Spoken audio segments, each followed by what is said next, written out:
Olá, meus amores e minhas amoras! Vamos aqui para mais uma aula de história, tá certo, gente? Dessa vez, a gente vai falar sobre os primeiros núcleos populacionais e a importância da agricultura na transformação da vida desses primeiros núcleos populacionais, tá certo, pessoal? Então, o objetivo é reconhecer o excedente alimentar, né, como algo que permitiu o crescimento populacional e também aprender a relacionar as primeiras ocupações humanas com as escolhas geográficas, né, que favoreciam a agricultura, tá bom? Então, a gente vai procurar desenvolver a capacidade de identificar os processos de formação das culturas e dos povos, como a gente já vinha trabalhando, tá? E também associar o conceito de cidadania a algo que foi construído, uma conquista, tá? Não era algo que sempre existiu na história, o conceito de cidadania, de respeito ao outro, né? Foi algo que foi construído, tá bem, pessoal?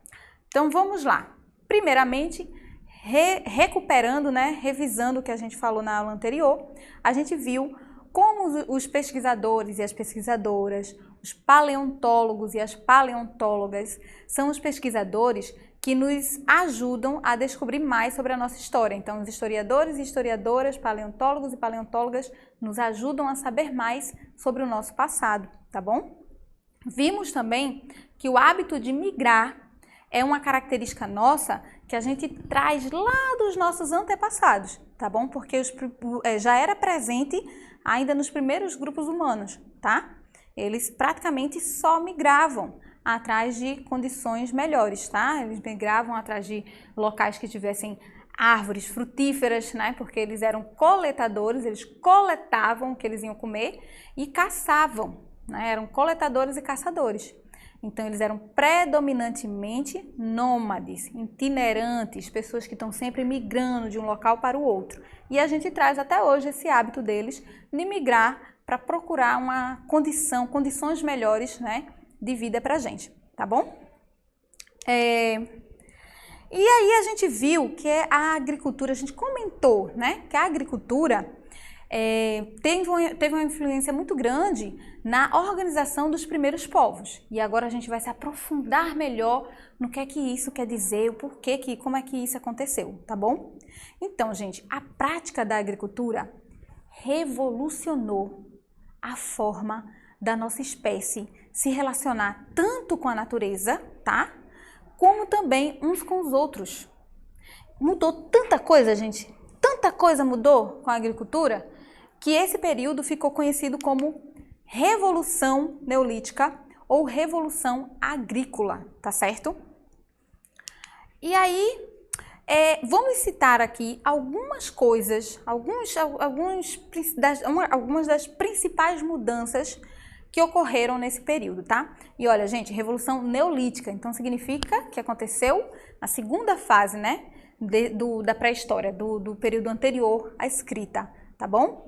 Então, tem o Paleolítico, né, para a primeira fase, o Neolítico, a segunda fase. Foi nessa segunda fase que a agricultura começou a revolucionar, a descoberta, o desenvolvimento da agricultura começou a revolucionar a formação, a organização dos grupos humanos, tá bom?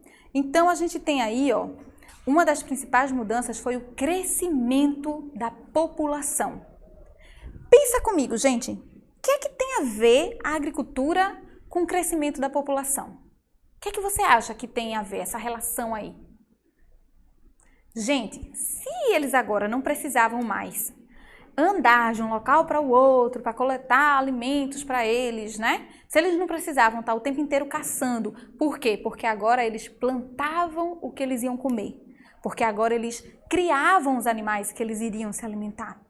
Então, aumenta a qualidade de vida deles. Eles agora têm acesso à comida com mais facilidade. Esse excedente, essa sobra, né, a mais de alimento faz com que eles comecem a viver mais e também comecem a ter mais filhos, poder cuidar desses filhos, né? E aí a população começa a crescer. A gente começa a observar um crescimento da população, tá bem? Muitos passaram, então, a fixar residência. Eles começaram a formar aldeias. Essas aldeias, esses clãs, começaram também a aprender a conviver juntos, a formar alianças, tá bom? E surgiu também, gente, a necessidade de contar nessa época. Por quê? Porque eles agora tinham o que contar, eles tinham o território que eles iriam plantar, eles tinham que medir esse território, eles tinham que contar quantos animais eles tinham, né? Se o animal desse filhote, ele tinha que contar a quantidade de filhotes daquele animal, que aquele animal deu, até mesmo para evitar que um grupo espertinho que estivesse passando por ali, um grupo nômade espertinho que estivesse passando, pegasse um dos seus animais, né? Pegasse as suas, mexesse lá na sua plantação. Então, surgiu essa necessidade de contar e começou a criar, né? Começou a surgir os primeiros sistemas de numeração, tá certo? É nesse período aí, viu, gente? Já no Neolítico, vê? Muito tempo. Tem gente que dizer que não tem história, rapaz, na pré-história. Enfim, também aconteceu, gente, uma maior ocorrência de guerras entre esses diferentes grupos, tá? Porque alguns grupos continuavam nômades, outros tinham se fixado, e aí eles entravam em atrito também, tá? E eles brigavam porque aumentou esse atrito, aumentou essas guerras. Porque agora eles tinham mais coisas pelo que brigar, né? Agora eles tinham as plantações para defender, né? E os outros querendo pegar. Agora eles tinham os animais que eles estavam criando. Então aumentou também a incidência, a ocorrência de guerras, tá? Entre esses grupos, esses diferentes grupos. E com o aumento das guerras também aumentou o número da necessidade de alianças, né? Aumentou essa necessidade de formar aliança entre os grupos que tinham residência fixa, né? Que tinham aldeias. Então, eles foram para estabelecer essas alianças, eles precisavam de quê? De um porta-voz, de uma pessoa que representasse o grupo, que fosse lá negociar com outro grupo como é que seria essa aliança formada, não é verdade? Então, gente, começou a surgir os primeiros políticos. Começou, gente, a surgir as figuras políticas, né? Começou a surgir as lideranças políticas dos grupos, tá certo? Já nesse período também, tá bem? Então, agora me diga uma coisa. Se tudo isso aconteceu no período anterior à escrita, como é que os historiadores sabem disso? Me diga aí, como é que você acha que os historiadores conseguem supor, inferir, descobrir tudo isso? Gente, eles estudam muito, né? E eles observam as pinturas rupestres. Observa com a gente essa pintura.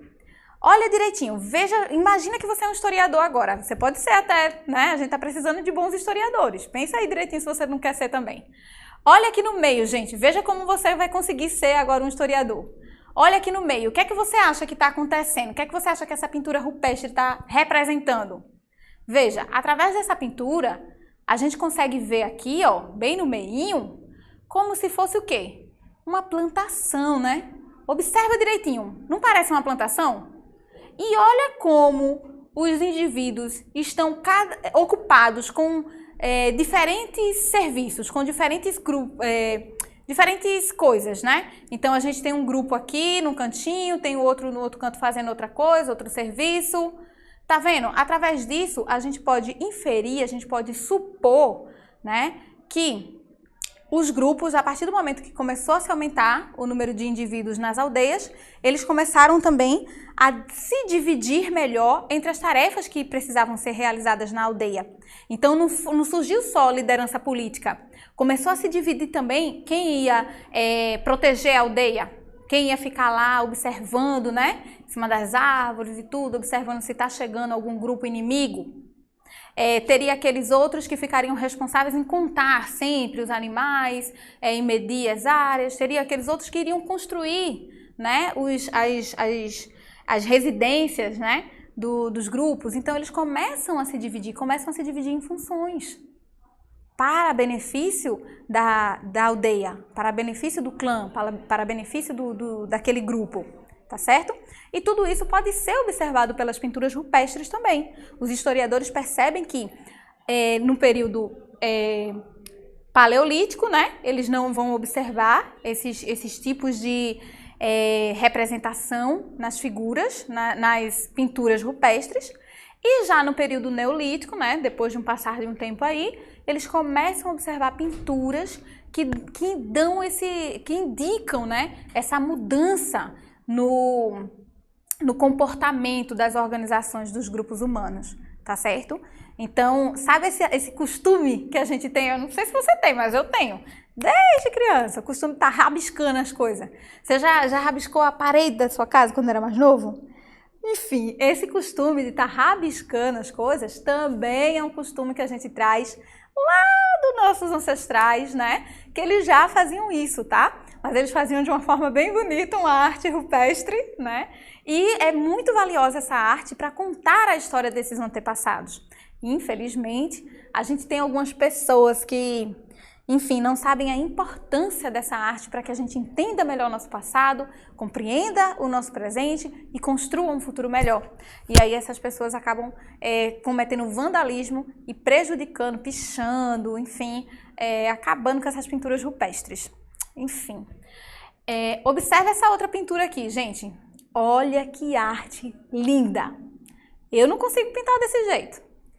Veja que você consegue observar aqui que a gente tem um grupo humano fazendo o quê? Cuidando de animais, cultivando animais, né? Então, a gente vê aqui que eles não estão caçando, eles estão cuidando mesmo, cultivando esses animais, tá bem? Então, uma curiosidade que eu gostaria de compartilhar com vocês é que, para quem pensa que esses nossos grupos ancestrais que migraram e foram ocupando, né, os territórios, aqueles que foram também se fixando nos diferentes territórios, para quem pensa que esses povos eram assim, muito primitivos, eram povos assim que não entende nada, primeiro, gente, eles eram tão inteligentes o suficiente para nos trazer aonde nós estamos hoje, tá? E além disso, esses povos, eles eram tão inteligentes que tem alguns que sobrevivem até hoje. Então, a migração começou pelo continente africano. Os primeiros vestígios de grupos humanos foi identificado aqui no continente africano, tá? E até hoje no continente africano existem os povos Khoikhoi e os San. Esses dois povos aí são presentes no continente africano até hoje, pessoal. Então, assim, os grupos, eles eram tão bem organizados que eles conseguiram durar durante anos, tá certo? Com as tecnologias, com o jeito de vida deles. E teve algumas organizações humanas tão sofisticadas nessa época que, além de durar muito tempo, né, também conseguiram avançar de um período para o outro. Assim, saíram de um período, entraram em outro e ainda continuando existindo ali. Um desses grupos humanos bem sofisticados foi encontrado ali, construiu a cidade de Harappa, tá? Então, pesquisa com a tua professora, né? Aprende mais sobre que cidade era essa, como é que ela se organizava, né? Por que ela conseguiu durar, passar tanto tempo assim na história existindo, tá certo, gente? Procurem saber mais sobre a diferença da agricultura, a importância da agricultura para a expansão dos povos, para o fortalecimento da existência dos primeiros povos, tá certo? E agora, me diga uma coisa, será que a agricultura ela só foi importante apenas nesse início da formação dos povos humanos? Será que depois, ao longo da história, né, nas outras fases da história, a gente não vai ver aí uma importância também da agricultura? Vamos dar um salto, vamos sair aí da pré-história, né, do período anterior à escrita, e vamos aqui para a Idade Moderna, para um tempo mais próximo do nosso, tá certo? Então, a gente pulou da pré-história, vamos para a Idade Moderna. Gente, nesse período aí da Idade Moderna, a gente tem que vários grupos europeus, né, de Portugal, Inglaterra, diferentes deles, saíram ocupando, invadindo outros territórios, outros continentes, para usufruir da riqueza desses territórios, tá certo? Então eles saíram de lá do continente deles e foram para outro, não na intenção de migrar e começar uma nova vida lá. Se bem que depois, de todo jeito, alguns deles migraram também, mas na intenção principal de usufruir, de tirar a riqueza desses locais, tá? Desses territórios. E a principal riqueza que eles tiravam era justamente também da agricultura, né? E o que é que eles faziam? Quando eles chegavam nesse território, primeiro eles tentavam escravizar os nativos. Primeiro eles tentaram escravizar os nativos.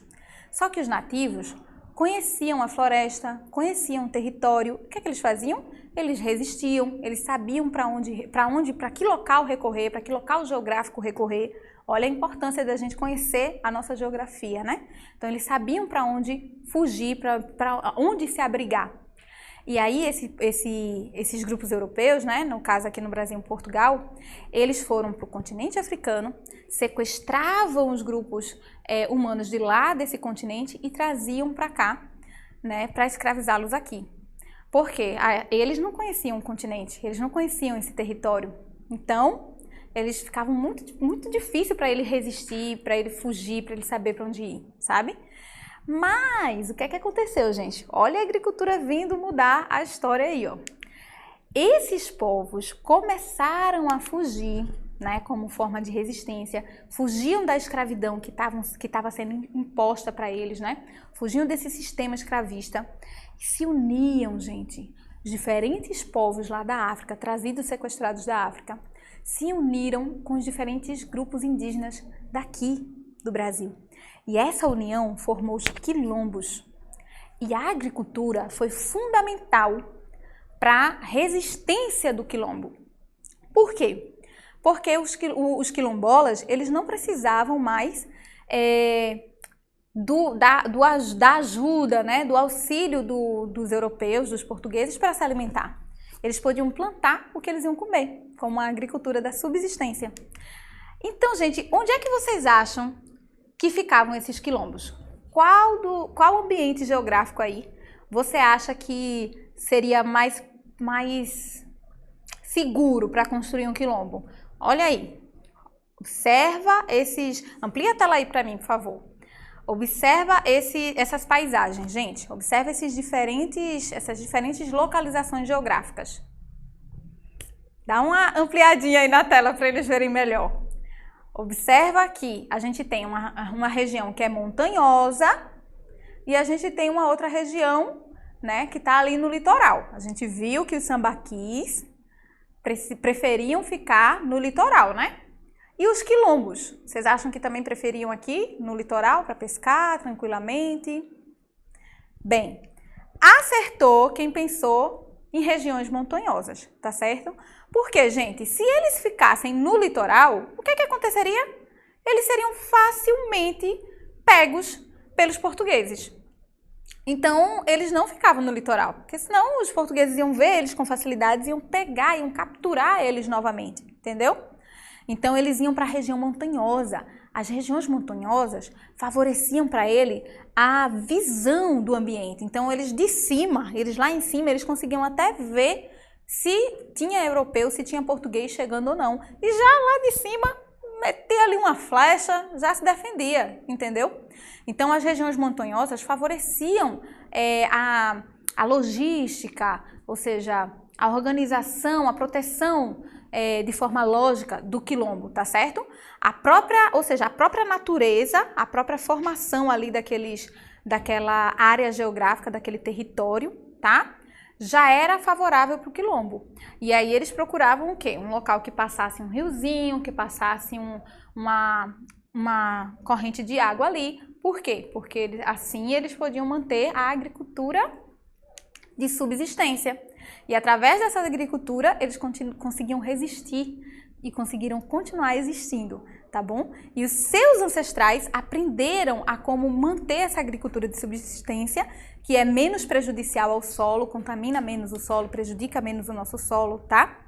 E esses costumes foram passados principalmente por meio da oralidade. Por quê? Porque os povos ancestrais indígenas e os povos ancestrais do continente africano, eles não utilizavam não utilizavam ainda a invenção da escrita, entendeu? Eles eram povos ágrafos. E por escolha deles, eles preferiam esse costume mesmo de passar o conhecimento através de contos, de lendas, de geração em geração.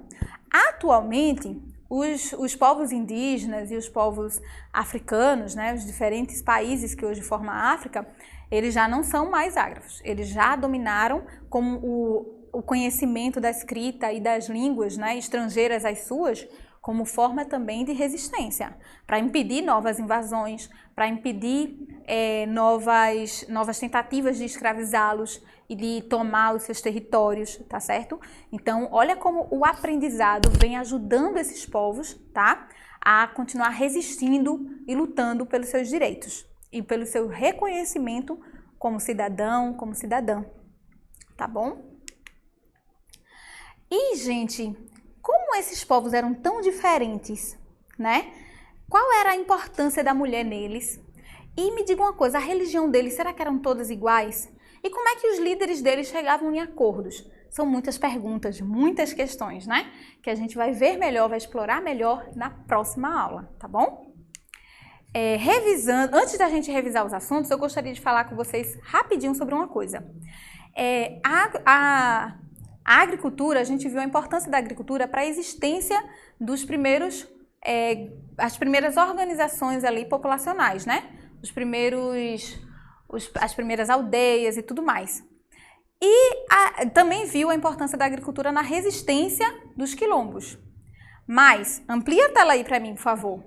Preste atenção nessas notícias, gente. A gente fica naquela dúvida. O agronegócio, é o herói ou é o vilão? Bem, gente, a agricultura favoreceu sim a existência dos primeiros povos e a resistência de muitos outros, mas precisamos repensar o modo como nos relacionamos com o solo, né? Porque senão, o que é que acontece? A gente pode diminuir, pode voltar para mim. Porque senão, gente, a gente vai prejudicar tanto, vai desgastar tanto a nossa terra, que a gente não vai conseguir mais tirar alimento dela. Ela vai poluindo, vai perdendo as suas propriedades do solo, tá bom? Mas a gente vai aprender mais isso também em geografia, tá bom, pessoal? Então, vamos relacionar os assuntos, ok? Revisando o que a gente viu hoje, aprendemos sobre como a agricultura revolucionou o modo, né, o modo de vida dos nossos ancestrais, e também o nosso, né? E como o local geográfico dos povos poderia favorecer ou prejudicar o desenvolvimento de técnicas agrícolas, tá bom? Então, te espero na próxima aula e espero que essa possa ter te ajudado. Beijão e até a próxima!